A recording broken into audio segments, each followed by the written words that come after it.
After watching anime for a whole year, we are finally nearing the end of the fall 2022 season before stepping foot into watching more terrible isekais and borderline hentai for 2023. そう、お前さんの魔力。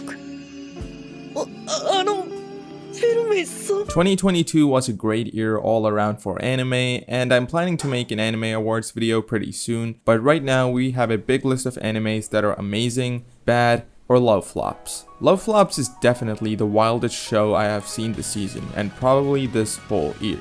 Asahi wakes up one day and the panties of every hot girl in a 5-mile radius starts to disappear. It's not a show I started watching to learn about Eren Yeager's next move, and you shouldn't either. It's a pretty goofy harem anime that starts off with femboys with huge cocks and penis-destroying robots, and then turns into Elon Musk's AI fantasy dream. It's not a good show, but I can definitely keep on watching this as a guilty pleasure.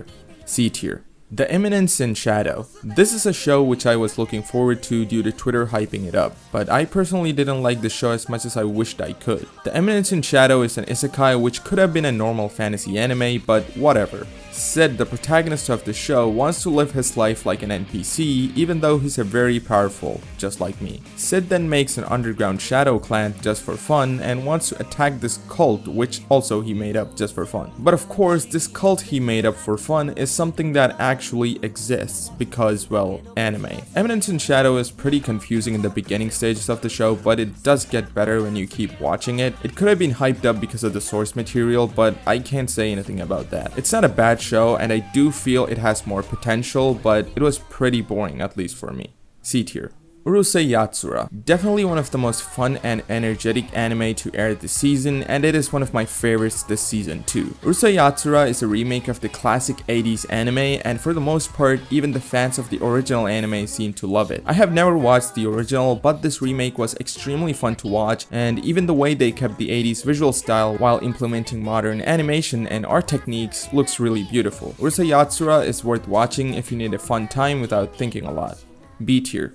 Akiba Made War. Not a show I thought it was going to be, but I'm glad to see something different. Akiba Made War is an anime which took me by surprise because mates killing each other in the middle of the street is not something I expected. Mates in the show are thrown in like street gangs and does everything like street gangs do, be that about money, relations, and fights. This anime has full-on nuts to butts, blood and gore, titties flying everywhere, and it does it all while wearing the mask of a cute maid anime. Plot-wise, I wouldn't say it's amazing, but it's good enough to keep you hooked on. It's definitely something you can check out at least just to see what's up, and this is not just another generic garbage. B tier. Arknight's Prelude to Dawn. You know that extremely popular mobile game where you place chibi characters on random boxes and they auto-fight for you? Yeah, that mobile game now got a full-on anime adaptation. As far as I saw the anime, it looks like it's following the same story as the game, and I do appreciate the anime because I'm not the biggest fan of the visual novel style storytelling, and this certainly helps to understand the story and environments better. It's an alright show, and I don't think it's a game changer, get it? The animation is good and the show is very artistic, but at the end of the day, it's a story written for a gacha game and it's good for what it is. C tier. To Your Eternity Season 2. Season 1 of the show is one of my personal favorites, and To Your Eternity Season 2 does not disappoint. When you compare Season 1, I wouldn't claim it is as good as it, but it's still a very strong show. Season 2 takes itself very slow compared to the first season, and everything is very much planted and chill. Knockers in the second season aren't that big of a threat and surprise compared to before, and Fushi now knows to deal with them better. Fushi still meets new people, but unlike in season 1, they're sticking to one person more and learning about them more. It's still a must watch if you have watched the season 1 and liked it, and season 1 of course is a must watch for everyone. A tier. Do it yourself. If you're a slice of life fan, this season doesn't have a lot of options, but one of those options is do it yourself. DIY is an extremely chill slice of life anime about 5 girls building small DIY projects and having fun. It's very chill, and you can see that even in the color palette. All the 5 characters are also pretty fun and a good addition to the show. Overall, it's an alright show if you like slice of life, but if you're not someone who's into slice of life, then it's going to be an extremely dreadful watch. C tier. Reincarnated as a Sword. Generic isekai isn't anything new, but being generic doesn't always mean bad. Reincarnated as a Sword is an isekai where the protagonist does everything that an isekai protagonist does, but this time they're inside a sword. This sword joins forces with a cute cat girl called Fran and shows her how to fight through her journey. It's got the generic monsters, guilds, factions, and everything you can think of, but still a very enjoyable show, at least for me. I may be biased because I give extra points for the inclusion of cat girls, but trust me, this anime isn't as bad as you think. You can enjoy it as a wholesome slice of life between a sword and a cat girl with some isekai fights added into the mix, a show which is better than you think it is. B tier. Spy Family Part 2. When Part 1 of Spy Family aired during the spring this year, it took the anime community by storm. It was trending everywhere and everyone was excited to see Anya and the Forger family save the world. Part 2 is, well, surprisingly a continuation of the same masterpiece we got, and then it's no different. It's the same awesome Spy Family we got. If you don't know what Spy Family is, it's a wholesome anime about this kid called Anya who gets adopted by Lloyd Forger, who's a spy, and then marries Yor, who's a secret assassin. All three of them pretend to be family for their own personal reasons, but slowly as time goes on, I'm pretty sure we all know where this is heading. Spy Family is still one of the best shows airing this season, and no matter how many Twitter clowns keep crying about how it fell off, it's always an S tier. Butchy The Rock.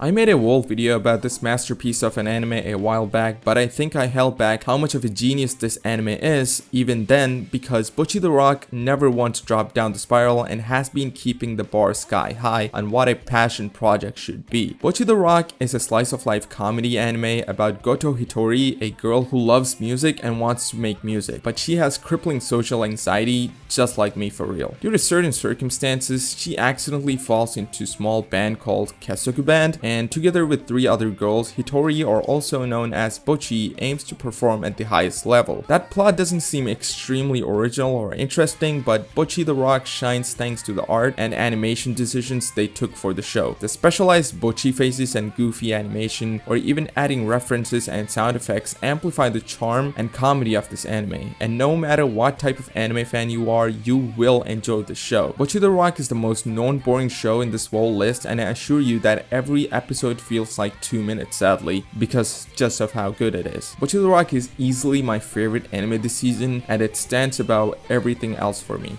Easy S tier. It's the World Cup season and you can't obviously make a video without talking about Blue Lock. Blue Lock is a football or soccer or whatever the fuck you decide to call it anime. Whenever I watch Blue Lock, I keep forgetting this is an anime about football and not 11 people trying to murder another 11 people. Blue Lock is an extremely over-the-top anime and it's pretty fun to watch. I do feel a lot of things they do are extremely goofy or cringe, and I cringe inside every time they do it, but it's also the fact that this anime is catered extremely towards the shonen fans, and I see the appeal on that side, but that in no way means I didn't like the show. It's still one of the better shows to air this season, and it's been trending like crazy thanks to Japan's incredible performance in the World Cup, which also boosted the sales of the Blue Lock manga. Well, all in all, it's easy to say that this is a classroom of the elite of the football genre. A tier.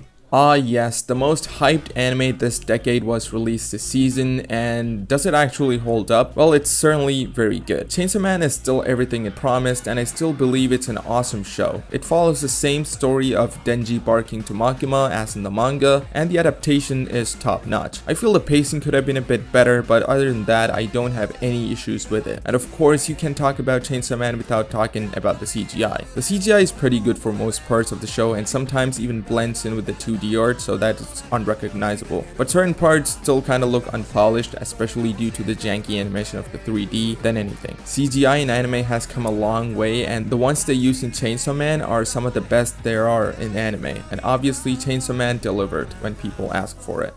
S tier.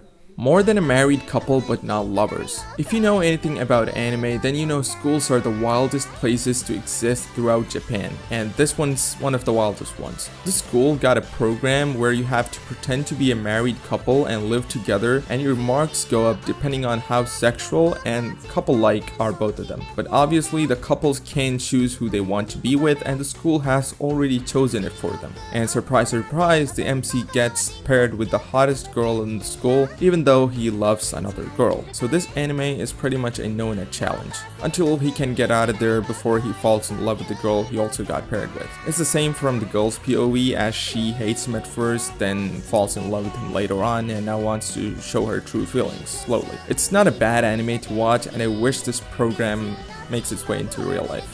B tier. Mob Psycho 100 Season 3. This is one of the most anticipated anime for a while, and it's finally here. Mob Psycho Season 3 is an incredible action anime which I personally believe is better than One Punch Man. The story of Mob Psycho is simple but so good at the same time. The characters like Mob, Ritsu, Hanazawa, and Reigen all make the show so much better. Mob Psycho is one of those shows which focuses on little details of the normal life, even while being a show with huge explosions and limbs flying around. This show is a love child of Studio Bones, and it's pretty easy to see the love and care they give to this show, and it turned out awesome. Season 3 starts off right after Season 2, and a lot of cool and sad shit happens, so you're in for a ride. If you don't know what Mob Psycho is, it's a story about this kid called Shigeo who has extremely powerful psychic abilities, but he doesn't like to exploit them or hurt others using it, and prefers to live his life like a normal high schooler. But that's not always possible, but he tries. It's a great show, and it's one of those animes every anime fan should watch at least once in their lifetime. S tier. Raven of the Inner Palace. Raven of the Inner Palace is a Japanese anime set in ancient China, but it's not anywhere near as good as ya boy Kangming. It tries to bring a lot of various ideas onto the table, and some parts of it are great, and I really like the aesthetic of the whole show. Also, it shows ancient China without any kind of filter, and I like those parts, but it's pretty boring in the end. C tier. I have somehow gotten stronger when I improved my farm related skills. When I go into certain anime, I have certain level of expectations, and I can usually match that even if it's a little bit lower than what I expected. But this one was a big surprise because of how dog shit it was. It's a fantasy anime about an overpowered farmer, and it's dog shit. D tier. Shinobi no Itoki. Another sad disappointment. Shinobi no Itoki could have been a decent anime with some of the ideas they were showing off, like modern ninjas and shit, but the way they executed it is so terrible, and I actually hated watching it. Not worth your time. D tier. Uzakitan Season 2. I have already made a 500-page thesis on why this show sucks, but I'll say it again. Uzakitan is one of the most annoying and most shitty shows to ever exist, and Season 2 is just as shitty as Season 1. If you like cringe, then you'll love this one, but for anyone else, it's better to skip. D tier. Now, before ending it, I know I missed some of the biggest franchises airing this season, starting off with Bleach. Sadly, I can't say anything about because I never watched the original one, and watching Thousand Year Blood War would be a crime. So I'll not say anything personally, but I heard it's great, so it should be good. Also, My Hero Academia got mixed receptions, but it's a franchise which I haven't caught up to, and I can't sadly speak about it either. Anyway, that's about it. This one was cooking in the oven for a while, and my schedule has been pretty shit lately, but I'm getting back on it soon. But yeah, that's about it. Thanks for watching, and see you later.